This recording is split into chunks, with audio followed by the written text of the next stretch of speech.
एबे आमे जानिबा विशेषण कौन।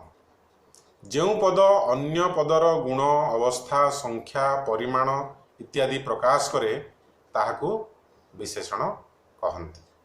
विशेषण को प्रधानतः दुई भाग में विभक्त करा जाय पारे, यथा नाम विशेषण और भाव विशेषण।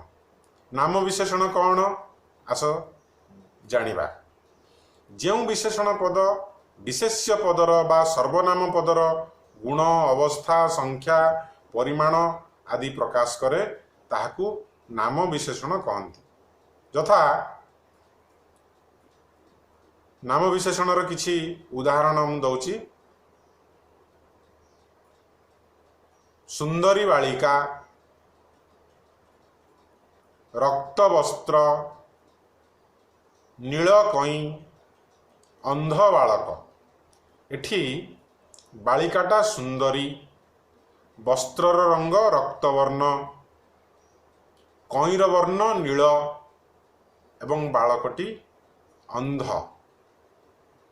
तेणु गोटे पद तार जो गुण अवस्था बा संख्या बा परिमाण इत्यादि व्यक्त कला बा प्रकाश कला ताहाकू आमे विशेषण बोली कहिबा। सुंदरी बालिकारे सुंदरी होची विशेषण, रक्त वस्त्र रे रक्त होची विशेषण, नील कई रे नील होची विशेषण, अंध बालक रे अंध होची विशेषण।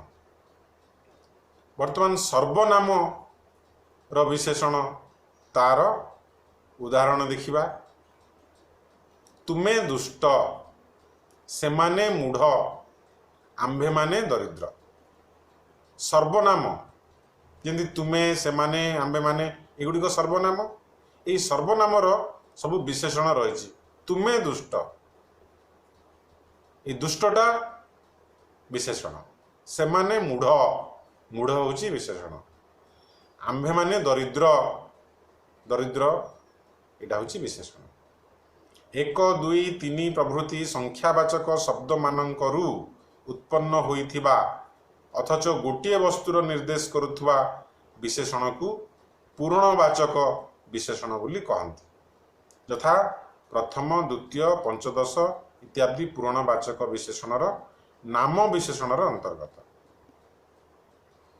एठी गोटे कथा मन रखिबा, दुहे तिनिहे प्रभृति संख्यावाचक शब्द बा सर्वनाम रूपे व्यवहृत हुअन्ति। यथा मधु जदु दुई भाई, दुहे देखिबा को एका परि। ये दुहेटा होची विशेषण। नाम विशेषण विशेष्य को बुझाउथुवा बेले ताहार पूर्वरे बा परे व्यवहृत होई पारे। जेमति मिथ्यावादी लोक को केही विश्वास करती नाही। एठी मिथ्यावादी लोक एटा होची विशेषण। यही वाक्य रे मिथ्यावादी विशेषण विशेष्य पदर पूर्वर व्यवहृत होइछि, किंतु विशेष्य पदर परे विशेषण व्यवहार करा जाइथवा गोटे उदाहरण आमे देखिबा। यथा हरि मिथ्यावादी, हरि होची विशेष्य, मिथ्यावादी होची विशेषण। एथारे मिथ्यावादी विशेषण पदटी हरि विशेष्य पद पर व्यवहृत होइछि। नाम विशेषण जो विशेष्य बा सर्वनाम पद को बुझाउ थाए तहिर परे व्यवहृत होइथिले ताहाकू विधेय विशेषण बोली कुआ जाए। वर्तमान आमे बुझिबा भाव विशेषण कौन। भाव विशेषण चारि प्रकार। गोटे हला विशेषणर विशेषण, आउ गोटे हला अव्ययर विशेषण, आउ गोटे हला क्रियार विशेषण एवं अन्यटी हला वाक्यर विशेषण। प्रथम देखिबा विशेषणर विशेषण कौन। जो विशेषण पद अन्य विशेषण पदर गुण अवस्था परिमाण प्रभृति प्रकाश करे ताहाकू विशेषणर विशेषण कुआ जाए। यथा अति मनोहर प्रभृति, बड़ दुष्ट पिला, नितांत तिक्त फल, अत्यंत भाग्यवान। एठी अति मनोहर, अति गोटे विशेषण, मनोहर मध्य गोटे विशेषण।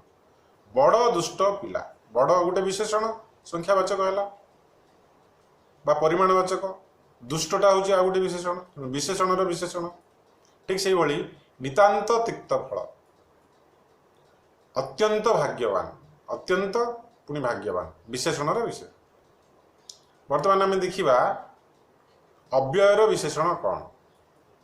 जो विशेषण पद अव्यय पदर अर्थ को विशेषण करी देखाए ताहाकू अव्ययर विशेषण कहुए। यथा मोते बोध हैला, ठीक जेपरी गोटे राक्षस मो आड़ को धाई आसुच। मोते बोध हैला ठीक ठीक जेपरी गोटे राक्षस मो आड़ को धाई आसुच। एथिरे अव्ययर विशेषण होइछि। एटारे जेपरी हूँ गोटे अव्यय पद एवं ठीक पदटी हूँ विशेषण, तेणु यह अव्ययर विशेषण है। वर्तमान आम देखा क्रिया विशेषण, तृतीय प्रकार भाव विशेषण कौन। जो विशेषण पद क्रियार समय स्थान प्रभृति को तार परिमाण प्रभृति प्रकाश करे ताहाकू क्रिया विशेषण कहते। यथा हरि धीरे आसुची, से चंचल आसीब, हरिणटी बेगरे दौड़ुची, यहाँ हूँ क्रिया विशेषण।